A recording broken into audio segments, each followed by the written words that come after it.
This video was made possible by Brilliant. Start learning intuitively with Brilliant for 20% off by being one of the first 424 people to sign up at brilliant.org/HAI. America. Land of the free, home of one of the world's top 5 systems of units. 16 fluid ounces make a cup, 4 cups make a pint, 3 cups make a quart, and 2 quarts make a gallon. It just makes sense, right? Likely not, since none of that was true, but you believed it, maybe. The US, with an asterisk, uses that imperial system, or rather an extra special variation of it, for extra special Americans. The rest of the world, save Myanmar and Liberia, use the international system of units, but if you take out your extra special American dictionary, you'll see that international means basically China, which is communist. And we wouldn't want to be using communist units, would we? Oh, here's that asterisk. The US uses customary units everywhere except for here, on one road in Arizona. We'll get back to that. During decolonization, all the former British Empire countries were really excited to not be British, and as part of that, they were really excited to ditch the British imperial system of units. That included the US, which was also super excited to adopt one system of units, since just after independence it used a variety of units, such as Dutch ones in New York or imperial ones in New England. And if that time when NASA lost an $125 million orbiter due to a conversion error, or that time when a plane ran out of fuel over the Atlantic due to a conversion error, or that time when Columbus landed in the Bahamas instead of Asia and accidentally discovered the New World due to a conversion error, having to convert units is bad. Wait, was that last one a bad thing? Depends who you ask, I guess. So, to simplify things, a politician secretary named Thomas sent a letter to France to ask them to send a kilogram. You see, this is super self-explanatory, but if you wanted to adopt the metric system, you needed to, know how much a kilogram was. Thomas Jefferson, who was the Secretary of State, I guess that detail is important, was going to, upon delivery, decide if he liked how the kilogram felt, I guess. Unfortunately, the shipping service wasn't very good. France sent this guy, scientist Joseph Dombey, on a ship, but then his ship got blown south to the Caribbean where there were pirates who took him and his kilogram and killed him. You know, I'm really starting to think that these pirates are troublemakers. Oh, so what's a pirate's favorite unit? A kilometer, since the base 10 system allows for easier conversion. So, since Thomas didn't have a kilogram, he couldn't switch the country over since he didn't know how much a kilogram was, and to this day, not a single American knows what a kilogram is.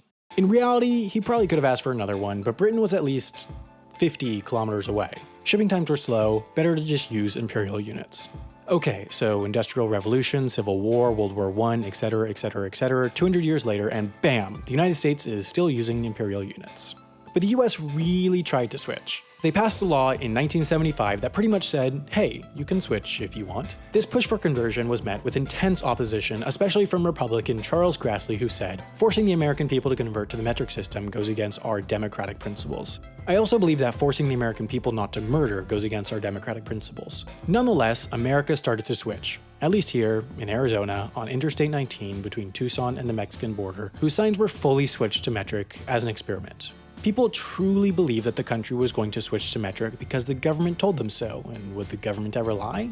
Now, plenty of signs in the US use both miles and kilometers, but I-19 is the only highway in the country to use exclusively metric units. They've thought about changing it since the Great Metric Revolution never came, but all the exits are numbered off of how many kilometers they are from the border, so they'd have to all change, and then businesses would have to change what exit they say to get off on in their ads. It's just complicated. Nonetheless, Arizona law says that from now on, if and when the signs get replaced, they have to be in miles, to much opposition by local residents who say it will be too difficult to convert to imperial. Okay, so, there's nothing left on the script. Wait, that's it? You make a 5-minute video and the accumulation is that there's a road with signs using metric? Who's the writer here? This is such a good show. I quit. No, I'm serious. I quit. Your show's stupid. Your jokes are stupid. This is all Okay, I've calmed down a bit, had some tea, and remember that I'm the writer. Except, oh boy, this tea's laced with amphetamines. That's not good. You see, there's about 630 nanograms of amphetamines per liter of water according to scientists. So 2 questions, what are nanograms and how much drug is there in my tea? If only there was a website that could wait, what's that? Brilliant.org can? Oh, how handy, they have a quiz that teaches you how to calculate how many nanograms of amphetamines there are in your tea. You see, they teach by breaking concepts down to their intuitive principles so you can build up to the answer. This way, you don't memorize how to do something, you understand it. To take your learning to the next level and trust your tea again, go to brilliant.org/HAI to sign up for free and try Brilliant out, and then the first 424 people to use that link will also get 20% off their annual premium subscription.